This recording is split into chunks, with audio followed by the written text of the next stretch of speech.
Hello and welcome our beloved viewers to RTD's News English Edition. As usual, we'll begin tonight's news with the major and top highlights. Let's follow. Ethiopian Prime Minister Mr. Abiy Ahmed arrives in Djibouti.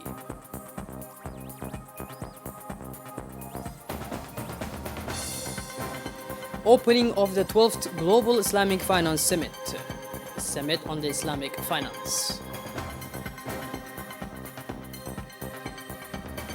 And on the international scene, opening of the 77th session of the United Nations General Assembly. Those were our major top highlights. Welcome back to our newsroom, our beloved viewers. The President of the Republic, His Excellency Mr. Ismail Omar Guelleh, great a warm welcome to the airport of the Prime Minister Mr. Abiy Ahmed Ali, who arrived in Djibouti this Wednesday afternoon.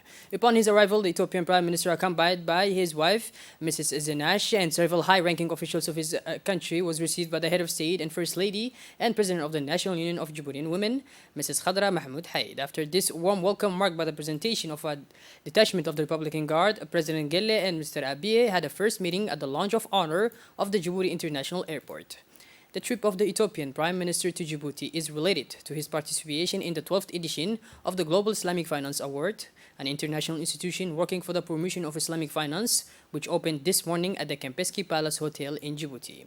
The President of the Federal Parliament of Ethiopia, Mr.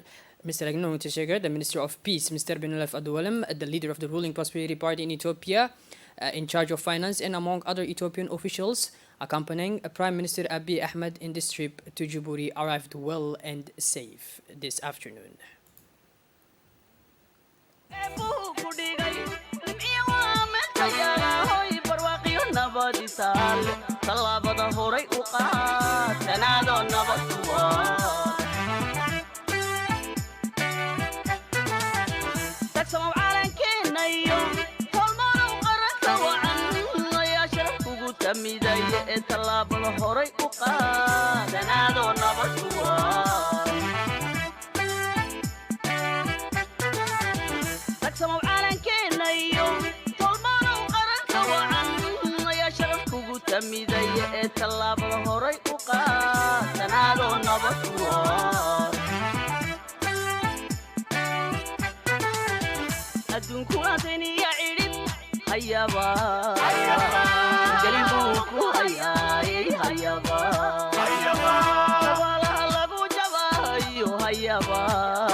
Islamic finance continues to be a reference in the world. It is in this framework that the Republic of Djibouti hosted the 12th edition of the Global Islamic Finance Summit. Early this morning, the Kempeski Palace served as an auditorium for this summit, placed under the aegis of Prime Minister Abdelkader Kamil Mohammed. This summit of international scope was organized by the Central Bank of Djibouti in close collaboration with the Global Islamic Finance. Upon his arrival, the Prime Minister Mr. Abdelkader Kamil Mohammed was welcomed by the government of the bank Mr. Ahmed Usman and Humayun Dar, the founder of Jiva. This high-level global meeting brought together the guru of Islamic finance from around the world. Islamic finance that participates in the reflection of tomorrow with global and national experts, but also several re-owned personalities. At the heart of the discussion, specific high-level themes. Firstly, the adoption of technology and innovation in Islamic banking and finance, but also on Islamic social finance and its potential role in the economic development of Africa. Indeed, with the largest Islamic banking markets being in the Near East and North Africa region and Asia, Sub-Saharan Africa accounts for about 18% of the world's Muslim population, but its Islamic finance assets represents only 1% of these global assets. It is worth noting that the African continent has enormous potential to bend the growth curve of Islamic finance to meet the needs of such a large population. However, the lack of qualified personnel, standardized regulations in an active Islamic finance market have hampered its growth trajectory. Therefore, this summit is an initiative taken to ensure that the Islamic finance industry is ready for the post-COVID era and to discuss the factors that have or have not played a crucial role in its development locally and globally. In addition, the summit will also look at possible policies measures for the development of Islamic finance into the Africa region and globally. For all these issues, this 12th International Forum will be a real melting pot for exchange on topics of global strategic importance related to Islamic finance and will allow the participants of this sector to acquire detailed and comprehensive information on the latest technologies, services, and products in this field. In his speech, the chairman of the GIFA stated his remarks on this edition of the event. Let's hear the chairman. A couple of minutes to introduce you to what is happening on the global horizon of Islamic banking and finance based on our publication called Global Islamic Finance Report.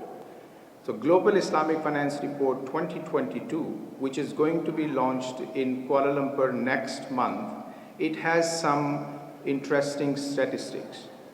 Number one, the size of the global Islamic financial services industry surpassed $3 trillion by the end of 2021. So as of 31st of December 2021, the global Islamic financial assets stood at $3.174 trillion.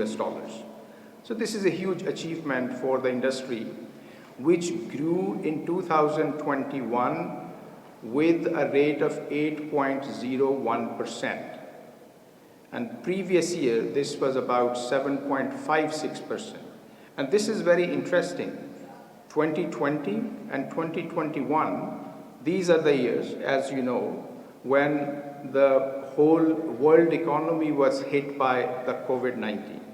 So despite these difficult times, Islamic banking and finance not only grew, but it actually grew with a positive growth rate.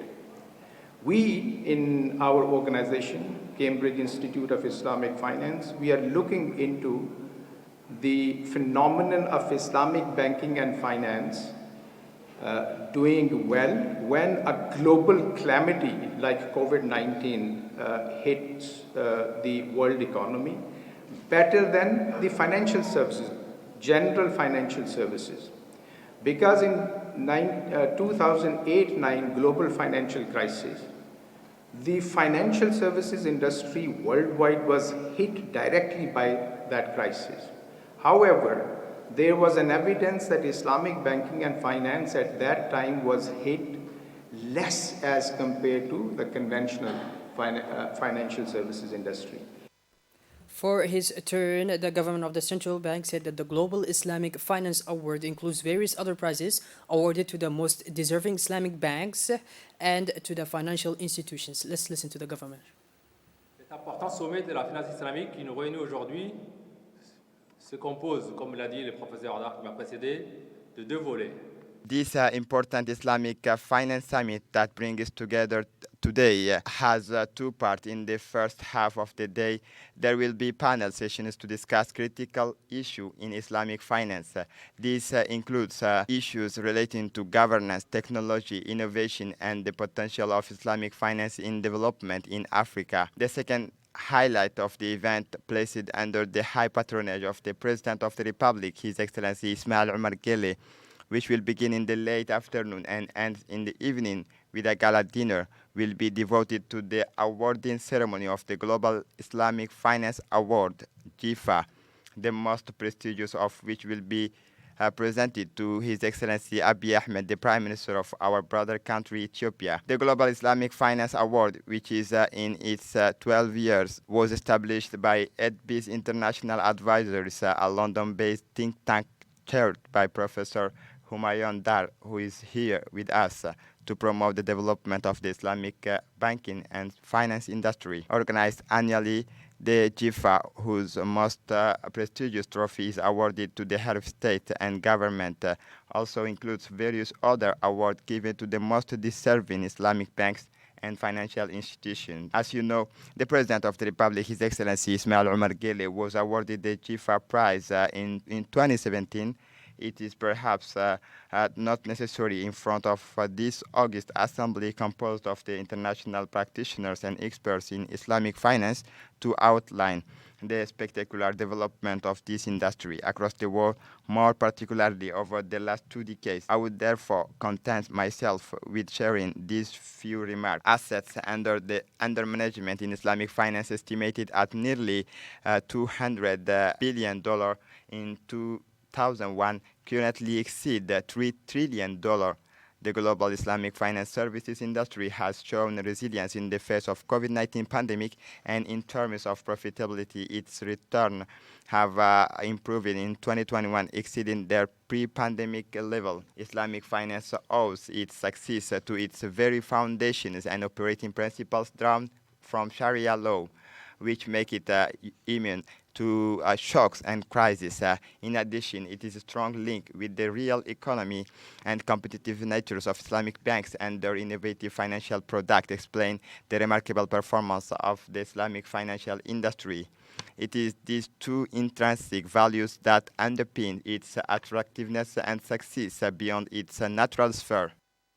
The Prime Minister, Mr. Abdul Ghadir Kamel Mohammed, said that Djibouti is very honored to have been chosen and will take full advantage of this great opportunity to bring together an audience of world-renowned actors and experts in Islamic finance from academy and institutions to debate and exchange. Let's listen to the PM.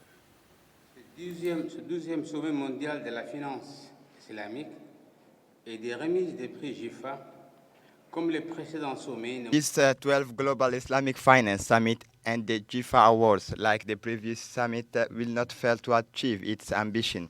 Djibouti is very honored to be chosen and will take full advantage of this great opportunity to bring together an audience of world-renowned actors and a panel of experts in Islamic finance from academia and institutions to discuss and exchange. Welcome to Djibouti, land of exchange and meeting. Islamic finance will certainly mark its seal in the years to come, which may be marked by multidimensional crises whose beginnings are already being felt. This crisis affects transversally the financial, social, economic dimensions and tends to weaken the most disadvantaged. Islamic finance, which is based on the principles of equality, justice, and equity, seems to offer a moral alternative. Thus, after remaining resilient in 2020, despite the multiple challenges of COVID-19, international tensions, conflicts, food prices spikes, and the untimely fluctuations of global oil prices, the Islamic finance segment is performing well according to the global rating agency Standard & Poor's. This is a solid performance in light of the global recession, and many see the segment's positive growth as a sign of its strong future potential. Indeed, on this basis, the same global rating agency predicts that the global Islamic finance sector will grow by 10-12% during the year 2022 as it did in 2021. Also faced with the vagaries of finance, conventional banks have become vulnerable, less profitable, and at risk. The concerns are there and tangible.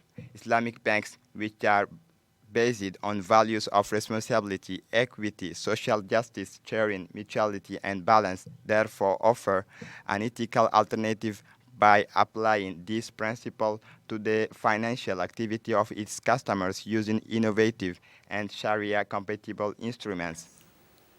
After this first part, it was time for the panel discussions. A first part that focused on a theme at the heart of the discussions, that is adoption of technology and innovation in Islamic banking and finance.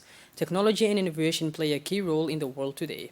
With this in mind, the invited panelists included Dr. Zaharuddin Abdurrahman, the director of Elzar Group, Ahmad Abdi Ahmed, the head of Development and Innovation Department of Salam Africa Bank, and Hugo Warsama, marketing officer of Saba Bank. This expert exchanged views based on their experiences on the crucial role that technology and innovation can play in achieving global goals, linking the latest scientific and technological knowledge to market opportunities and financing. It will allow innovators to interact with each other in incubate unique ways that can be translated into real development solutions. The second thematic part focused on Islamic social finance and its potential role in Africa's economic development, this time composed of Mr. Amnan Mustafa, Marketing Director in Jordan, Dr. Yahya Ahmad Khairi Abdurrahman, President and CEO, Mohammed Daher, Director of Business Development at East Africa Bank, Mr. Ismail Ahmad Ali, Head of Islamic Investment and Finance East Africa, and Nur Yusuf Hatim, Head of Foreign Accounts and Investments of the Saba African Bank. This time the discussions focus on the change that the African continent is experiencing, its enormous potential to bend the growth curve of the Islamic finance to meet the needs of such a large population. All over the world, Islamic finance is considered as a lever for development. Let us recall that this summit is an initiative taken to ensure that the Islamic finance industry, which is now ready for the post-COVID era, to discuss the factors that have or have not played a crucial role in its development locally and globally. At the end of the Global Islamic Finance Summit held today in Djibouti, a press conference was organized by the government of the Central Bank of Djibouti, Mr. Ahmed Usman, in the presence of the government of the Central Bank of the Federal Republic of Somalia, Mohammed Abdurrahman Abdullahi, and his counterpart in Somaliland, Mr. Ali Abdullahi Daher, who praised the excellent expertise of the Republic of Djibouti in the field of Islamic finance. Let's listen to the conference. This is the first time that this prestigious event, the Global Islamic Finance Awards, take place here in our beloved Djibouti. My question is, why Djibouti? Islamic banks exist throughout the African continent, but why was Djibouti chosen to host this event? And what does it mean for the Djiboutian Islamic Bank here?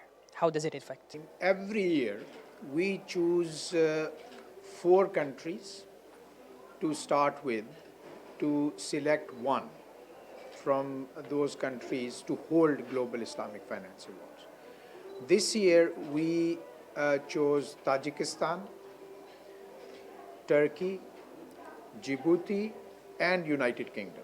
So out of these 4 countries, we decided to go for Djibouti for a very important reason. We wanted to highlight the potential of East Africa region for Islamic banking and finance, and within this East Africa region, the potential of Djibouti to play a lead role in the region. Why Djibouti? Djibouti is a country which is very strategically located amongst countries which have some kind of problems. There could be internal conflicts, or there could be some other reasons as well, right? Political instability, security issues.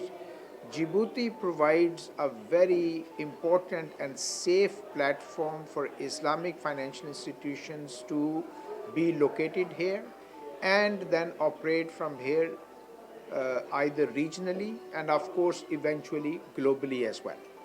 So our objective was to highlight this potential role of Djibouti, which may not be very visible to a lot of people. So by bringing this award to Djibouti, we believe that we are in a position to highlight this. Sometimes the countries themselves, they don't know what kind of potential they have. Sometimes they think they are small, but look at Bahrain, Qatar, these are small countries with population which is comparable to Djibouti.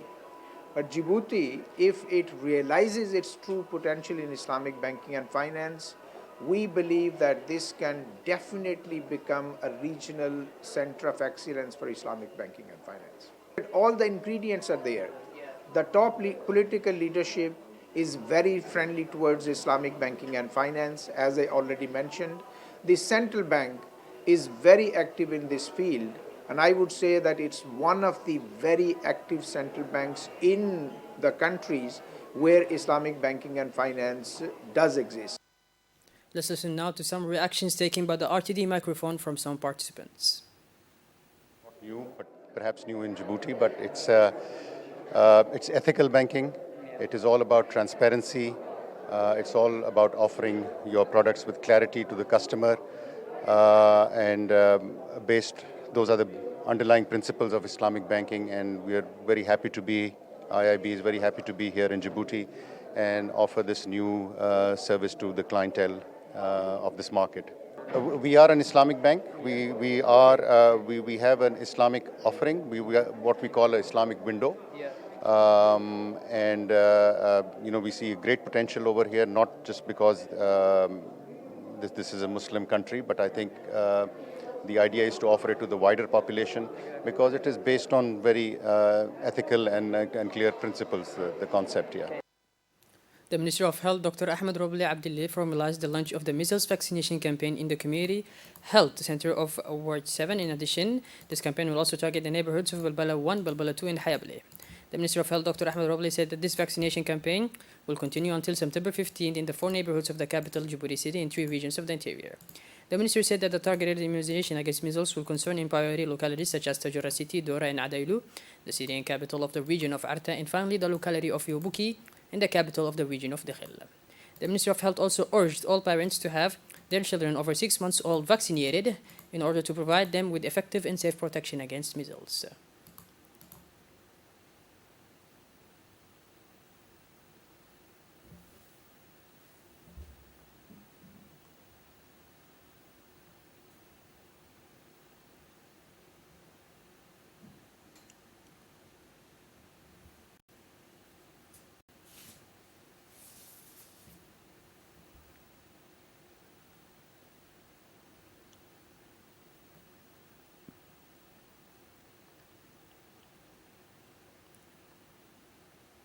In his speech, the minister recalled the objective of this vaccination campaign against measles for children from 6 to 59 months and urged parents to come and take advantage of it.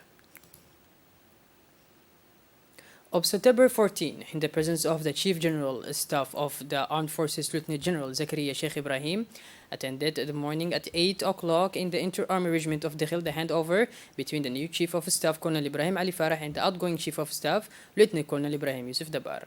The Chief of General Staff of the Armed Forces, Lieutenant General Zakaria Sheikh Ibrahim, presided over the handing over of instructions to the Inter-Army Regiment of Dakhil to the outgoing Chief of Corps, Lieutenant Colonel Ibrahim Yusuf Dabar, and Lieutenant Colonel Ibrahim Ali Farah, newly enlisted Chief of Corps.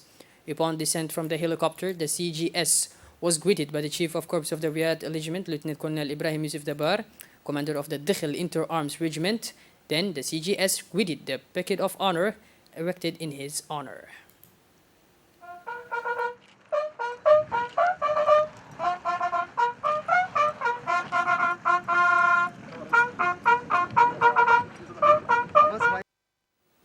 Following this, Lieutenant Colonel Ibrahim Yusuf Dabar, accompanied by the Chief of General Staff of the Armed Forces, Zakaria Sheikh Ibrahim, passed in front of the troops composed of the second officer of the regiment and a company composed of the flag of the regiment. All to participate in the event of the day. After a short passage, the Chief of Staff saluted the officers participating in the event and headed to the guest gallery.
Chief of General Staff of the Armed Forces, Colonel Zakaria Sheikh Ibrahim, congratulated at length the work accomplished during his command of barely a year. Lieutenant Colonel Ibrahim Yusuf Dabar was particularly involved and gave all his energy during this short time. In such a short time, Lieutenant Colonel Ibrahim Yusuf Dabar has managed to mark the transformation with his talent and professional experience. The Chief of General Staff of the Armed Forces has ordered the Chief of Corps to be rigorous and vigilant in all circumstances and to improve the training of his men in order to preserve the continuity of the mission entrusted. The moment was closed by refreshment and a photograph to the present officers.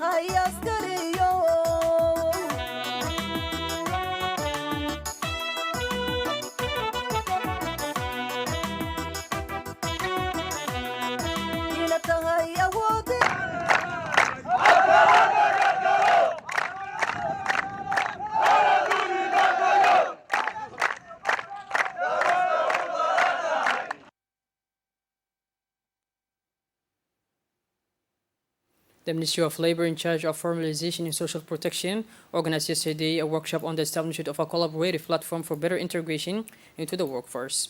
This workshop was chaired by the Secretary General of the Ministry of Labor, Mr. Abdullah Ali Mohammed, and was attended by the Executive Secretary in charge of the reform of the administration, the Director General of the NFIP, INAB, and several executives of the Ministry of Labor.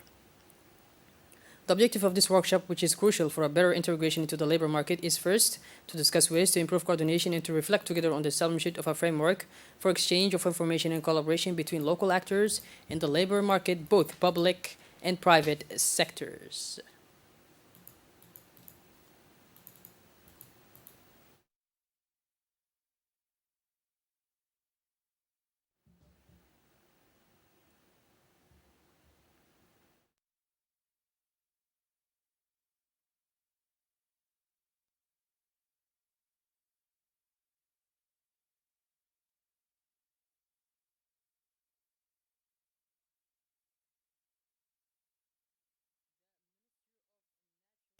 Energy in charge of natural resources, Yunus Ali Gede, took part from 13 to 14 September 2022 in the 5th annual South Sudan Oil and Energy Conference held in Juba, the South Sudan capital.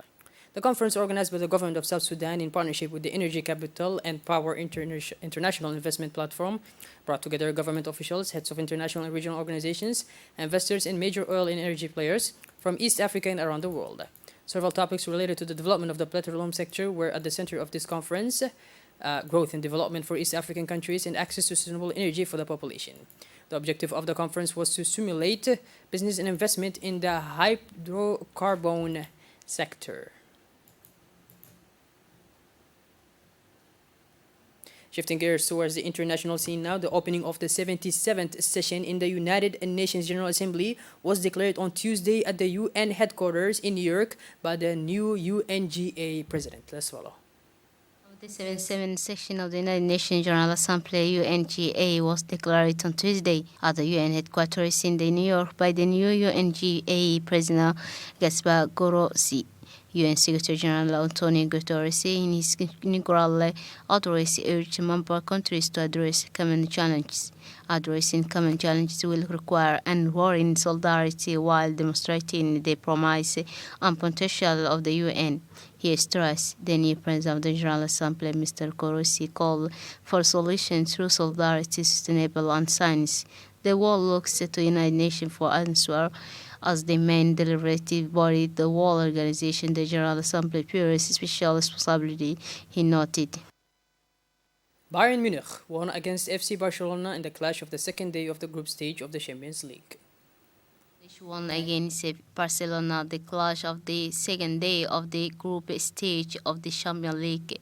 The Bavarians won 2-0 thanks to goals scored at the beginning of the second half by Lucas Hernandez and Leroy Sané. Barca can regret they missed opportunity in the first half but had to face a great Manuel Neuer. With this victory, Bayern sends a stronger signal to its competitors and takes along the lead of the Group C. For their part, the Inter Milan. Well, that is our beloved viewers. We conclude this edition. Thank you for being with us and make sure to tune in later for more. Have a wonderful evening. Thank you once again. Take care.